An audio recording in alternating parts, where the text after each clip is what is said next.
Hoje é quinta-feira, 28 de novembro. As notícias de interesse do trabalhador, dos movimentos sociais e pela democracia estão aqui no seu jornal. Projeto de lei do governo Bolsonaro cria uma espécie de licença para matar. O derramamento de óleo nas praias do Nordeste tem prejudicado e muito a vida dos pescadores e também do turismo na região. 16º Congresso Paulista de Saúde Pública discute saúde em tempos de crise.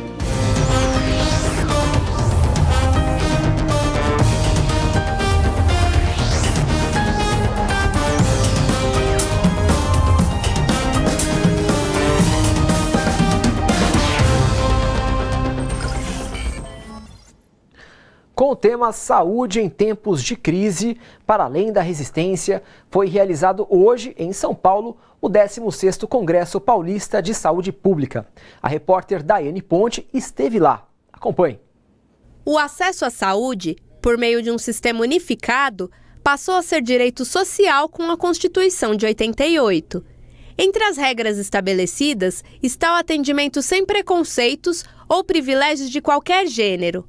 Mas, na prática, não é bem assim. Esse desmonte que vem ocorrendo em relação aos direitos sociais e públicos conquistados socialmente está criando um grande impacto na saúde da população, né? Eu sou psicóloga, atuo na atenção básica e a gente percebe a falta de investimento na intervenção primária.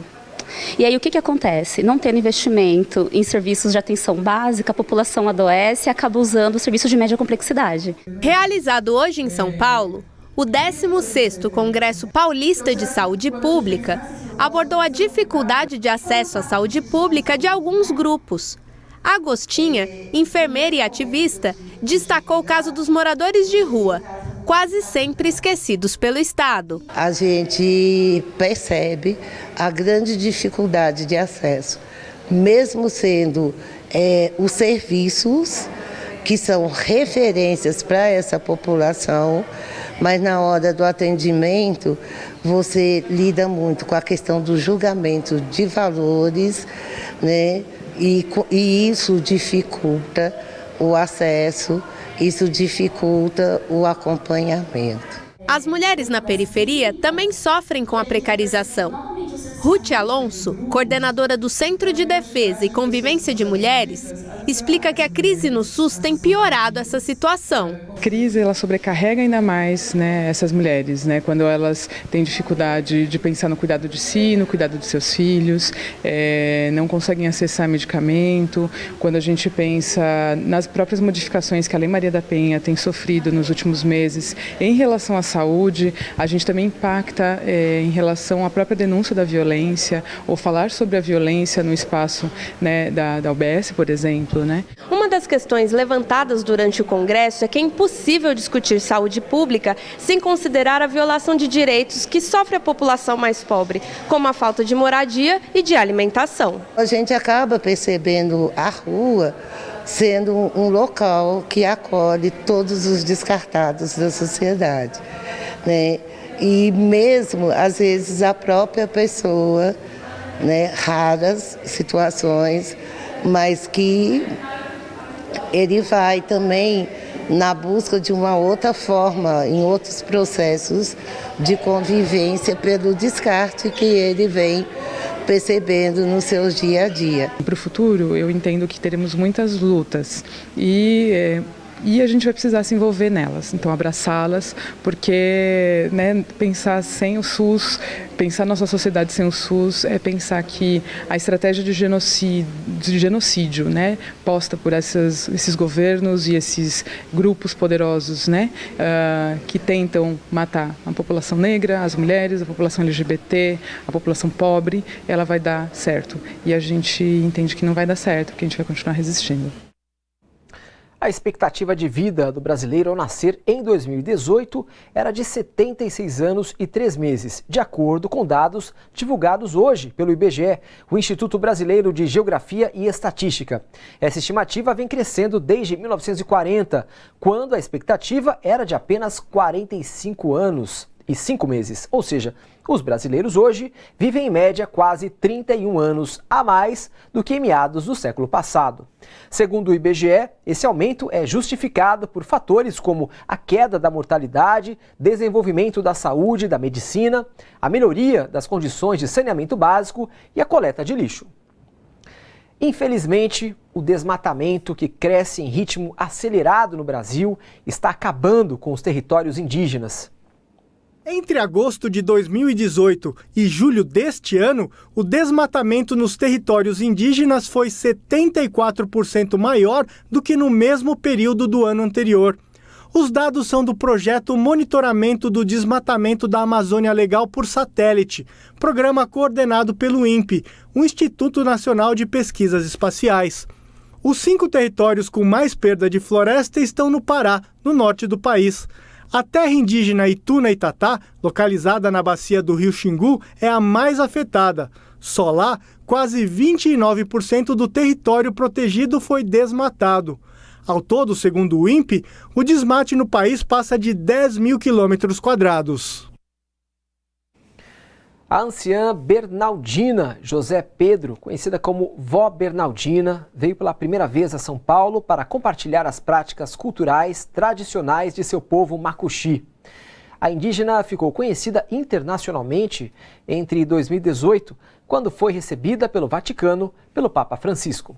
Veja na reportagem de Pedro Estropaçolas, do Brasil de Fato. Do lavrado de perto do Monte Roraima, sua voz apavoada faz segurar o céu e adiar o fim do mundo. Assim se refere o artista macuxi Jaider Isbelli à sua avó e mestra Bernaldina José Pedro. A anciã participa na capital paulista de um ciclo de encontros para compartilhar saberes e as palavras de cura usadas na luta política do povo macuxi, que vive na região amazônica de Roraima. Foi a primeira vez que a avó esteve em São Paulo. Eu trouxe minha palavra, um pouco. Vocês ouviram? Eu cantar, eu falar, defumar. Isso daí é bom. É bom para vocês, é bom para mim também. Meu trabalho aqui, eu veio aqui. Queimar maruai. Esse maruai, ela trabalhou defumando as meninas, vocês. E daqui é bom demais. Que veio de avião, longe. Só para ver vocês também. Ele é gente daqui. Ele ouve. Ele daqui que veio com vocês. Para ouvir vocês, para você me ouvir também. Eu sei que estou dizendo, meu trabalho é isso daí. Desde meados do século XVIII, os macuxi convivem com problemas pelo avanço da pecuária, do garimpo e da proliferação de grileiros na terra indígena Raposa Serra do Sol, a mais populosa da etnia. Ela foi homologada pelo Supremo Tribunal Federal em 2005 e fica na tríplice fronteira entre Brasil, Venezuela e Guiana. Estima-se que existam 140 aldeias da etnia no Brasil. Nós tiramos um garimpeiro do Raposa Serra do Sol. Eu andava de noite. Eu fui por lá já de noite, tirando minhas unhas para poder ser Raposa minha terra, porque eu queria minha terra. Nossa terra é nossa mãe. Minha terra é nossa mãe. Se não tiver terra, como que faz? Não tem nada, não tem.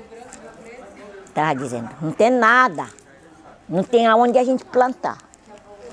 A nossa terra, nossa reserva, eles querem tomar de novo, eles querem voltar de novo para até o garimpo, não sei o que mais, mineral.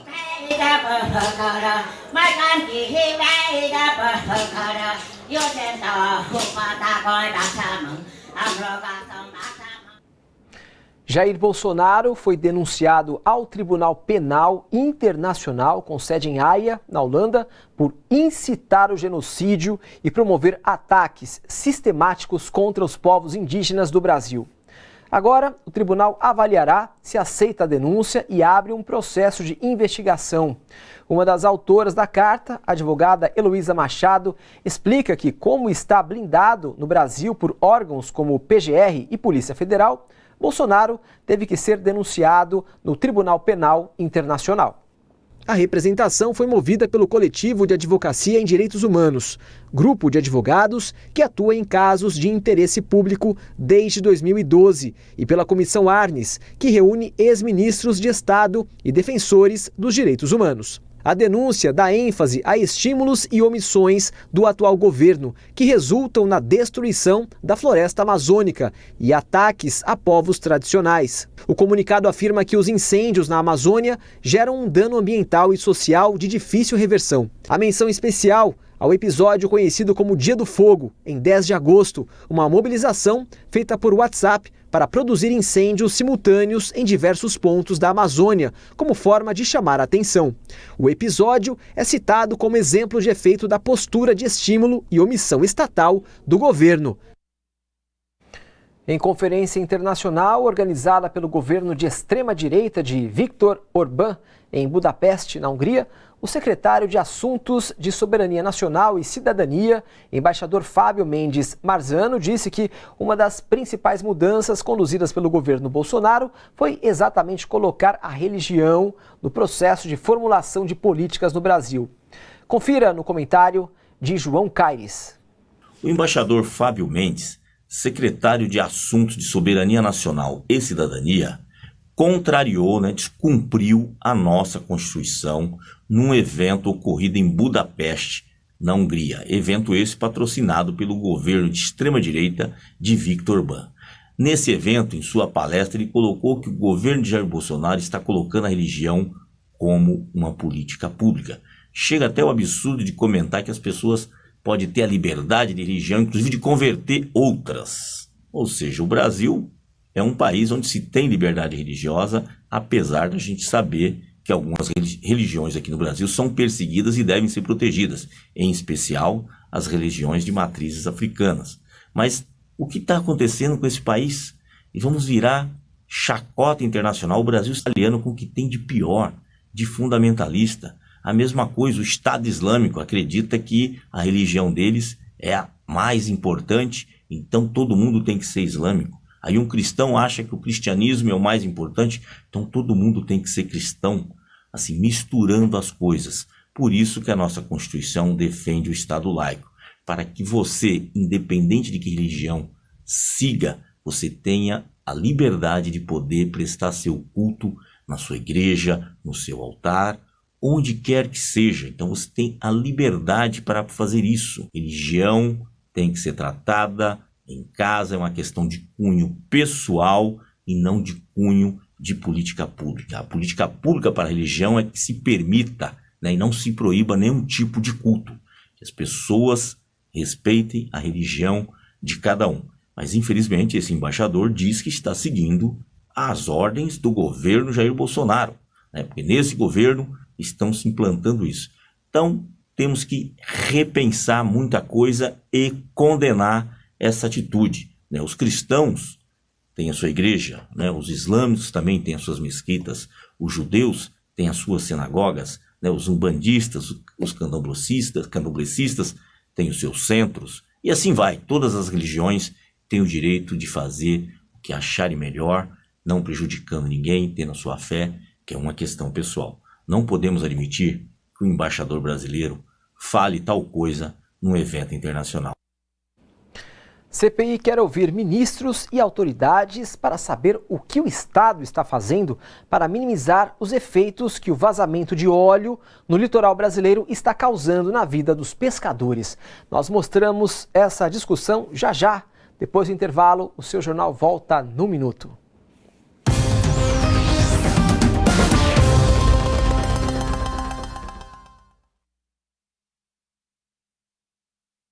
Vanderlei Moraes é o nosso internauta que deixou recado. Ele falou o seguinte: olha lá, Bolsonaro, ao invés de estar sendo denunciado, já deveria estar na cadeia há muito tempo. O Gabriel Silva, Nosso internauta falou assim, deixou registrado: ainda bem que o mundo está de olho nas políticas genocidas, racistas e antidemocráticas do governo Bolsonaro. Um governo que incita o desmatamento, a morte aos índios e exalta os empresários. O Francisco Xavier Trigueiro também entrou na web, deixou seu recado, falou o seguinte: não apenas os territórios indígenas sendo destruídos, mas também os mares, os rios, a esperança das pessoas, tudo muito triste. No próximo intervalo eu vou ler mais comentários aí que vocês estão mandando pra gente, continuem participando.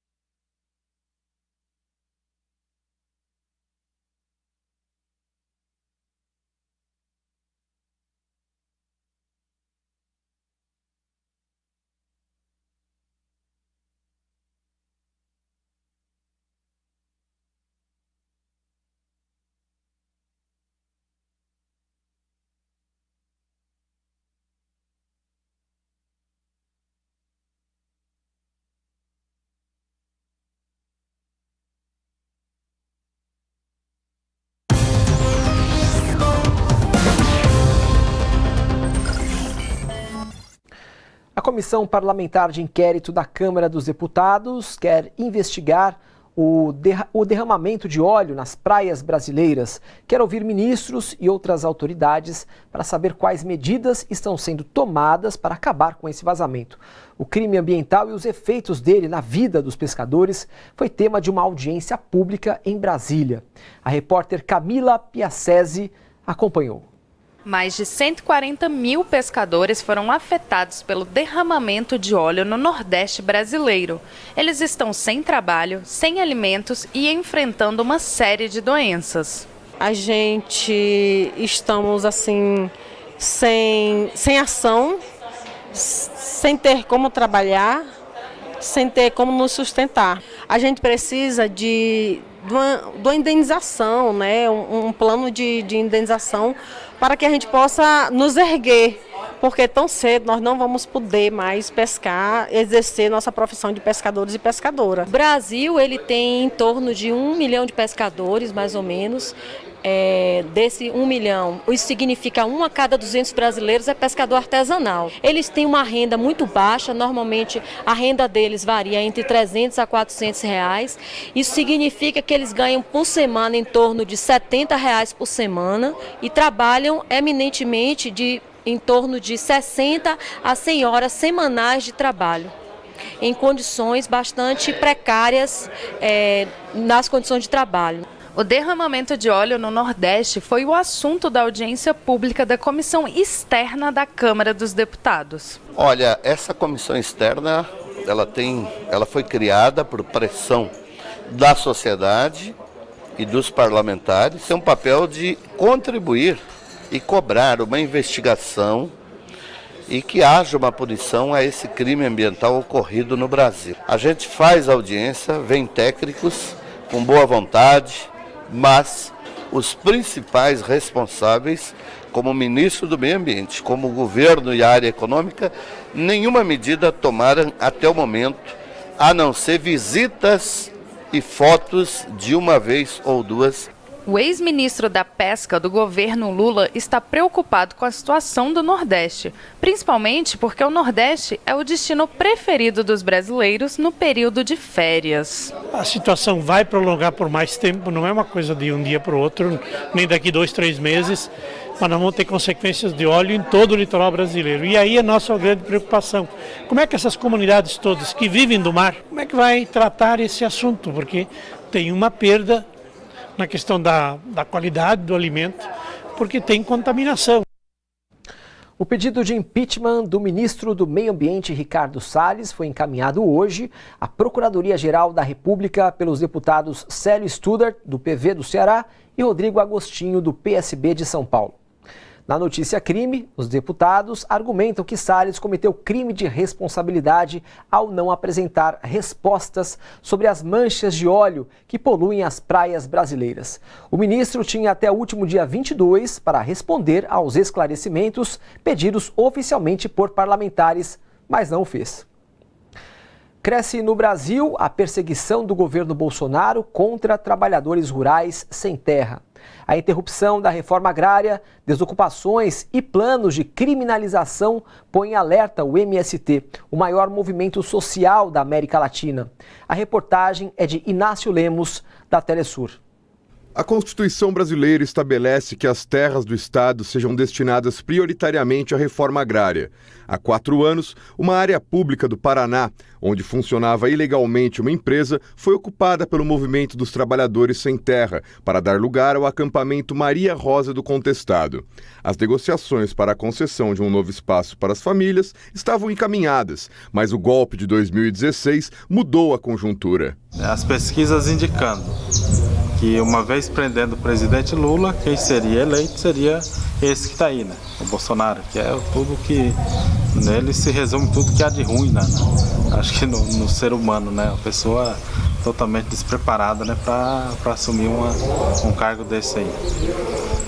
Com essa projeção, né? E essa possibilidade, os holandeses, né? A Castrolanda começou a mudar, querer romper o contrato, o acordo, né? Porque uma vez esse presidente se elegendo, ia estar dando força para esse grupo aí, neofascista aí, né? Hoje, as 200 famílias do acampamento correm risco de despejo.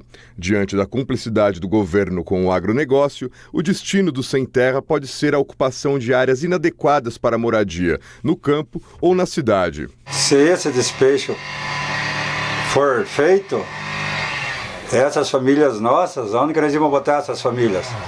Nós vamos ter que botar elas nos nossos outros acampamentos, nas outras repartições que o movimento tem, para não deixar essas famílias na rua.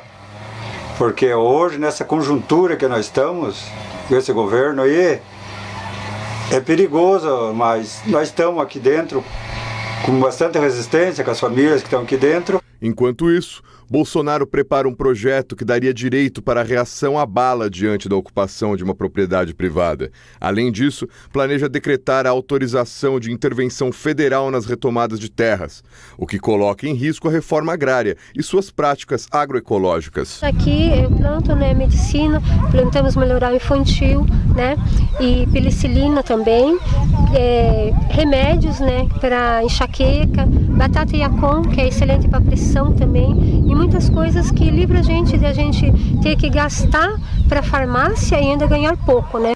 Na semana passada, aconteceram 2 desocupações em acampamentos de sem terra. O ataque, né, que está sendo feito aos acampamentos do MST, as reintegrações de posse que existem aqui no Paraná, com certeza é uma tentativa de desgastar a gente perante a opinião pública, perante a sociedade, né, pelo apoio que a gente tem dado à vigília. O MST tem sustentado a vigília Lula Livre, né? E isso faz parte do projeto deles, né? O fim da fábrica moderna e a crise dos partidos foram postos em discussão em ciclo de debates no Rio de Janeiro. Foram abordados temas como a precarização cada vez maior do trabalho, representada pela uberização. Veja na reportagem de Viviane Nascimento.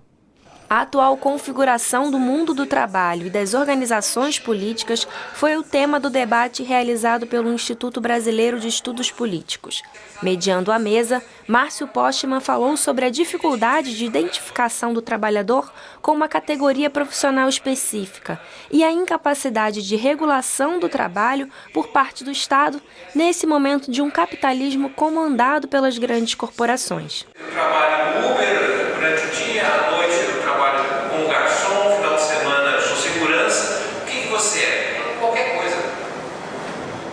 Portanto, o mundo do trabalho, esse trabalho tornou mais difícil a ideia do pertencimento e da identidade. Sob o aspecto do direito do trabalho, o mercado passa por um momento de transformação preocupante. É um mercado de trabalho bastante desestruturado, bastante abalado, abalado pela crise econômica, mas abalado também pelas reformas trabalhistas que estão precarizando as formas de trabalho, estão incentivando, né, modos de trabalho individual, trabalhos sem direitos, trabalhos flexíveis e que não aspira a um projeto de sociedade, um projeto de integração social, ou seja, a uma constituição de trabalho como fonte de cidadania. Para a economista Flávia Vinhães, o alto índice de desemprego e de subemprego que o Brasil vive atualmente tem origem nas práticas neoliberais perpetuadas pelo governo e que não geram avanço real na economia. Sem crescimento econômico é muito difícil gerar emprego, né?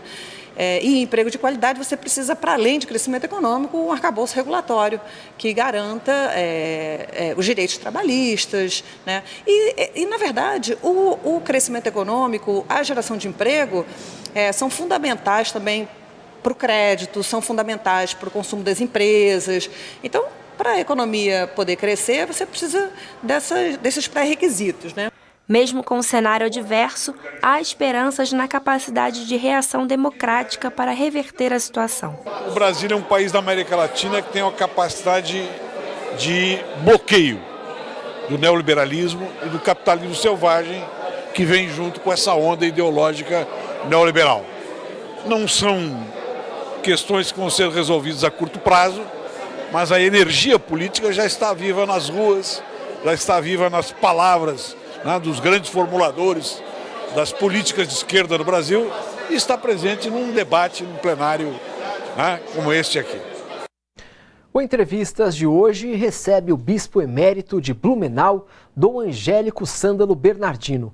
Uma conversa com o Juca Kfouri e convidados sobre amor, esperança em tempos de ódio. Aqueles que estão no poder devem aprender, sobretudo, se invocam o nome de Deus. Devem aprender que Jesus fez do poder um serviço à promoção do bem comum. E quando governantes são responsáveis por, incentivo a que haja invasão de terras de povos indígenas, desrespeito a quilombolas, desrespeito aos ribeirinhos, fazem leis que prejudicam aos trabalhadores, aos velhinhos aposentados e às mulheres. Nós devemos dizer, espera um pouco, não é por aí. Não é por aí. Não perca, o Entrevistas vai ao ar logo mais às 10 da noite aqui na TVT e nas redes sociais. Veja agora como fica o tempo nesta sexta em São Paulo e outras cidades. Céu nublado em São Paulo nesta sexta-feira, com máxima de 24 graus e mínima de 14. Não chove, umidade relativa do ar em média de 95% e índice ultravioleta extremo. Em São Bernardo do Campo, muitas nuvens sem chuva. Temperatura máxima de 24, mínima de 15 graus. Tempo parcialmente nublado em Mogi das Cruzes, sem previsão de chuva. Temperatura máxima de 23, mínima de 16 graus. Já em Brasília, chove com trovoadas na sexta-feira. Temperatura máxima de 26 graus, mínima de 17. E o presidente do Supremo Tribunal Federal, Dias Toffoli, anunciou agora há pouco que estão liberadas investigações que tenham usado dados fiscais de órgãos como Receita Federal e o IF, que é o novo nome do antigo COAF, sem autorização judicial, como no caso do senador Flávio Bolsonaro. A decisão revoga uma suspensão que o próprio Toffoli havia imposto em julho. Depois do intervalo, o seu jornal vai falar com juristas que estão se posicionando ante o projeto de Bolsonaro que praticamente dá licença para matar. É rapidinho, daqui a pouco, não sai daí. A gente volta já.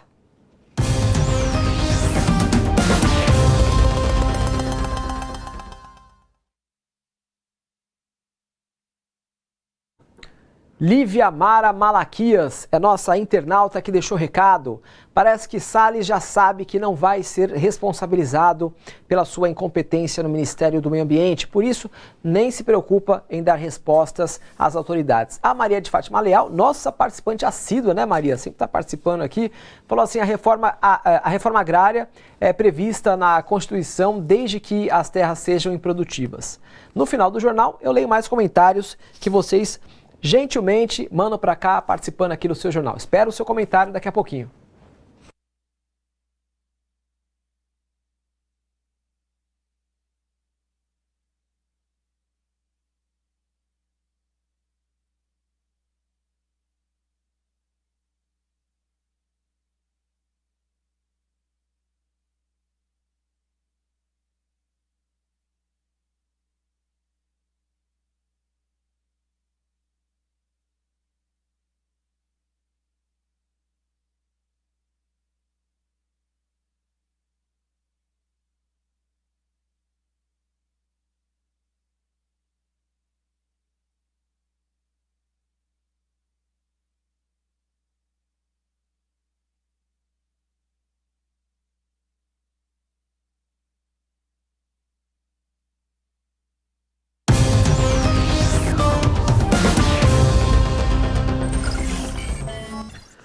A reforma da Previdência aprovada pelo Congresso adiou os planos de muitos trabalhadores que já estavam perto da aposentadoria.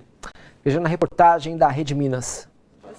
Estela tinha certeza de que iria se aposentar no ano que vem, mas agora os planos terão que esperar um pouco mais. A minha expectativa é que quando eu completasse os 15 anos de contribuição e os 60 anos de idade, eu tinha pelo menos um salário mínimo ou um salário e meio, né, de acordo com a minha contribuição, e que eu pudesse, né, executar algum projeto que eu já tinha em mente. A massoterapeuta acabou caindo em uma das regras de transição aprovadas na reforma da Previdência. As mudanças vão exigir atenção do trabalhador, principalmente daquele que estiver próximo de se aposentar.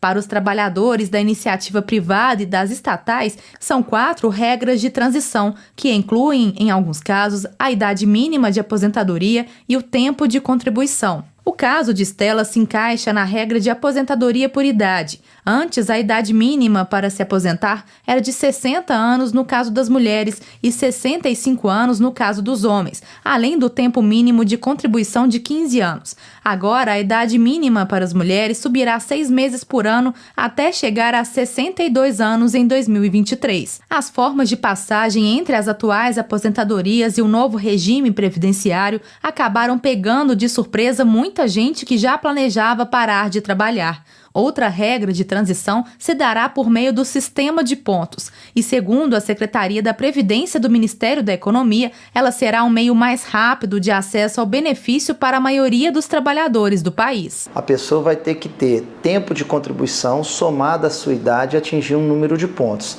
No caso dos homens, 35 anos de contribuição somado à idade, se atingir 96 pontos em 2019, se aposenta. No caso das mulheres, 30 anos de contribuição, somada à idade, 86 pontos.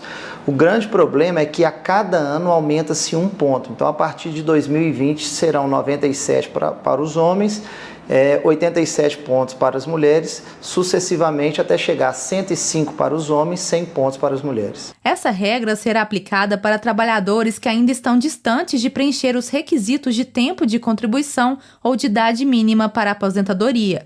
Já nos casos dos trabalhadores que tiverem 28 anos de contribuição, mulher, e 33 anos, homem, a regra que vai valer é a do pedágio de 50%. Será preciso trabalhar por metade do tempo que falta para ter o benefício. Ou seja, se pela regra atual faltar 1 ano para o trabalhador se aposentar, ele terá que trabalhar 1 ano e meio a mais. Também existe o pedágio de 100%. A regra de pedágio de 100% é uma regra muito ruim. Por quê?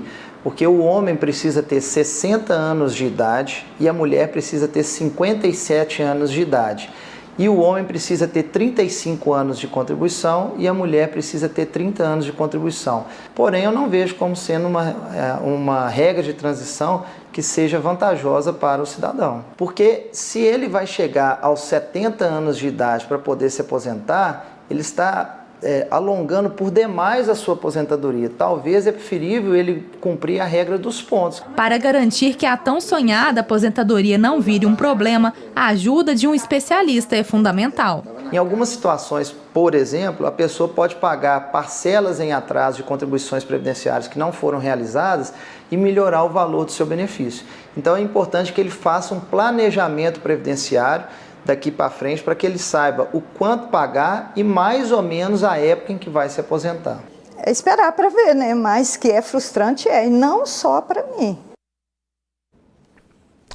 Mais uma vez, o julgamento que o ex-presidente Lula foi submetido, dessa vez pelo TRF4 em Porto Alegre, teve caráter muito mais político do que jurídico.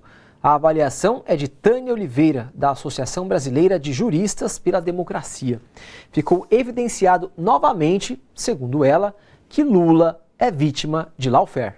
A lawfare é o uso efetivo do sistema para fins políticos, com a finalidade de perseguir um inimigo. Então, ao afirmar que ontem foi cabalmente uma demonstração do processo de lawfare, eu estou dizendo exatamente isso. Houve a intenção política de dar uma resposta ao Supremo e em favor da Lava Jato, né? por alinhamento político que não tem nada a ver com alinhamento jurídico, né? Não tem uma fundamentação ali de juízes que concordam com determinada tese ou não tese. Houve um enfrentamento a uma decisão do Supremo Tribunal Federal de um lado dessa disputa, que é o lado político, né, que usa o sistema para condenar um indivíduo ou um coletivo ao qual esse indivíduo está inserido. Para proferir aquela decisão de condenação, inclusive de aumento de pena, eles tiveram que ultrapassar de forma rápida, inclusive, porque interessava que fosse rápido, as preliminares arguidas que, obviamente, significavam a nulidade da sentença em primeiro grau lá pela juíza Gabriela Hack. Eles tiveram que descumprir a jurisprudência do Supremo Tribunal Federal, quando disse que réus delatores falam antes de réus delatados e não no mesmo prazo. E eles tiveram que descumprir a própria jurisprudência, né? Porque no último dia 13, agora de novembro, eles anularam uma sentença da mesma juíza por cópia e cola de partes do processo. Inclusive, era parte do parecer do Ministério Público em alegações finais. Algo que eu diria que é potencialmente menos grave do que copiar a sentença de um colega, que foi o que ela fez no caso da sentença do juiz Sérgio Moro, no caso do triplex. Copiou partes inteiras, formalmente e materialmente, em cópia de página. Não dá para dizer que foi uma decisão jurídica. Não é jurídico isso. É uma intenção claramente política de condenar. Eles têm um lado, eles defenderam esse lado. A Corte Eleitoral do Uruguai anunciou hoje a vitória do candidato da oposição Luiz Lacalle Pou nas eleições presidenciais, com uma diferença de apenas 1 ponto percentual dos votos. Com a derrota de Daniel Martínez, deixa o poder à Frente Ampla de Centro-Esquerda que governou o país nos últimos 15 anos. Em sua primeira manifestação, o futuro presidente uruguaio anunciou que não vai rever nem pedir a revogação das leis de direitos civis aprovadas durante os governos da Frente Ampla, como o matrimônio homossexual e a legislação sobre aborto e consumo de maconha. Foi cassado hoje no Paraguai o mandato do senador que defendeu o assassinato de 100 mil brasileiros. Paraguaio Cubas Colomes, do partido de extrema-direita, Movimento Cruzada Nacional, foi filmado perto da fronteira com o Brasil, chamando brasileiros de bandidos e invasores. Na sessão do Senado paraguaio, que aprovou a cassação, o senador extremista só teve 1 voto a seu favor. Inconstitucional. É assim que procuradores, juristas e movimentos sociais do campo classificam o projeto de lei proposto por Jair Bolsonaro, que permite o uso de militares e policiais em operações de garantia da lei e da ordem. A reportagem é de Jomiag. Jair Bolsonaro enviou ao Congresso Nacional um projeto de lei que autoriza as excludentes de ilicitude cometidas por integrantes das Forças Armadas e polícias civis e militares que estiverem em atuação nas operações de GLO, garantia da lei e da ordem. Ou seja, agentes da repressão que abusarem da violência e até matarem podem ficar impunes. Excludente é aquilo que exclui, é aquilo que tira. Ele tira o caráter criminoso da conduta. O que significa dizer isto? Torna aquela conduta legal, torna aquela conduta dentro da lei. Qual é a conduta? Matar as pessoas. É tão inconstitucional que não vai precisar de um ministro para declarar essa inconstitucionalidade. Integrantes do Ministério Público Federal redigiram uma análise sobre esse projeto de lei. Além de apontar as inconstitucionalidades, afirmam que medidas como essa são típicas de regimes ditatoriais. Para o ex-procurador da Justiça, nem a ditadura foi tão ousada. Nós não tivemos isso na ditadura. A ditadura teve o AI-5, mas o que se propõe aí é muito pior que o AI-5, né? É a violência contra as pessoas comuns também, né? Contra a gente da rua. Isso não existe em país nenhum do mundo. Bolsonaro também afirmou que pretende incluir as GLOs em reintegrações de posse em áreas rurais. Para Alexandre Conceição, do MST, Movimento dos Trabalhadores Rurais Sem Terra, esses projetos são formas de tentar intimidar e criminalizar os movimentos sociais, já que eles estarão sujeitos à violência do Estado. A GLO do campo, junto com outras leis, é a tentativa do juiz Moro de implementar no aparato jurídico nacional uma criminalização dos movimentos sociais, uma classificação dos movimentos como terrorista, para poder criar uma narrativa e, ao mesmo tempo, com essa narrativa, poder assassinar violentamente os lutadores e as pessoas que vão reivindicar seus direitos, direito de aposentar, direito pela terra, direito pelo salário, ou seja, direito trabalhista. Tanto o MST quanto o ex-procurador afirmam que essas medidas interessam à elite, aos ruralistas e à milícia, que é uma espécie de poder paralelo composta por militares e civis armados. Interessa ao latifundiário, às milícias, às empresas de armamento, e é esse governo que é um governo miliciano. Mas não interessa a sociedade brasileira, não interessa ao povo brasileiro, que quer um país cada vez mais democrático, com a democracia da terra e com a produção de alimentos que a gente possa alimentar o nosso povo. O corpo encontrado no Parque do Pedroso, em Santo André, no ABC Paulista, é do menino Lucas Eduardo Martins dos Santos, apontou o exame de DNA realizado pela perícia da polícia. No último dia 12, o garoto estava na frente de casa, na casa da madrasta, quando foi abordado e levado por policiais militares do 41º Batalhão da Polícia Militar. Os PMs são investigados por possível envolvimento no desaparecimento do jovem e estão afastados do trabalho nas ruas. Foram libertados agora há pouco os 4 brigadistas que haviam sido presos em investigação da Polícia Civil sobre incêndios florestais em Alter do Chão, no Pará. Mais cedo, o governo do Pará anunciou a troca do delegado responsável pelo caso e que a Corregedoria da Polícia Civil do Estado foi acionada para apurar as investigações. Os advogados dizem que os 4 são inocentes e ONGs citadas na investigação também refutam acusações de terem provocado incêndios. Só uma correção, o nome do lugar é Alter do Chão. E o coletivo de entidades negras divulgou nota hoje contra as declarações do novo presidente da Fundação Cultural Palmares, Sérgio Nascimento de Camargo, de que não há racismo no Brasil e o movimento negro deveria ser extinto.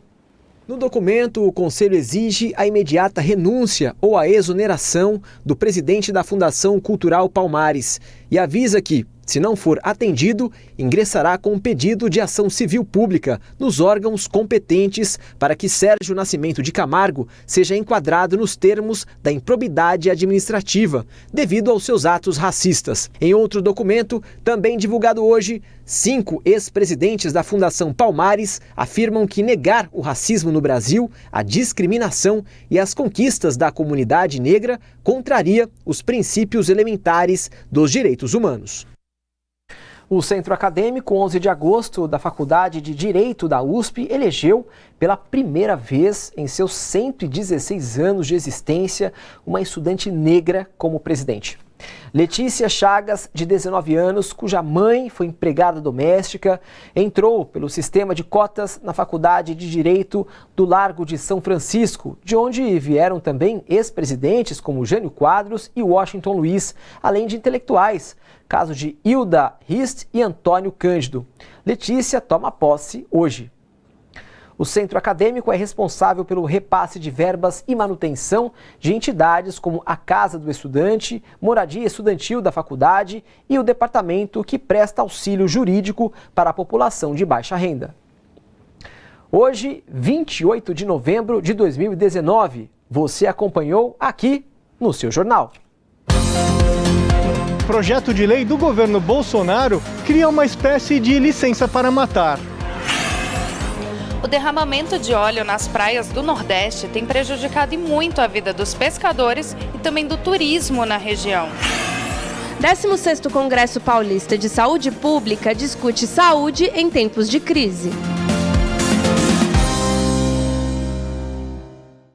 Para assistir às reportagens do seu jornal e também os outros conteúdos produzidos pela TVT, é só acessar o nosso portal. O seu jornal termina aqui, até o próximo. E a luta por direitos humanos e por democracia continua.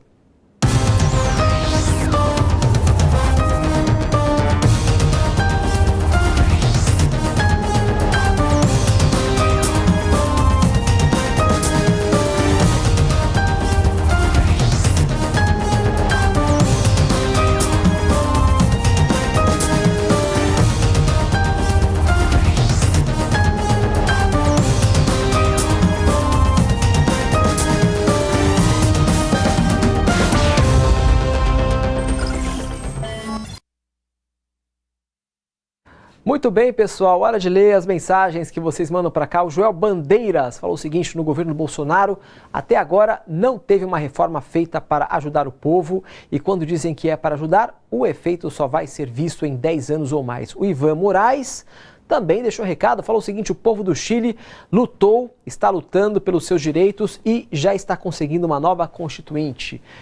É isso, gente. Obrigado pelo carinho de vocês, por participarem, mandarem mensagens, comentando sempre as notícias aqui do seu jornal. Um prazer ler as mensagens de vocês. Espero que vocês continuem mandando. A gente fica por aqui hoje, mas o seu jornal volta amanhã, às 7 da noite, contando mais uma vez com a sua ilustre companhia. Até lá.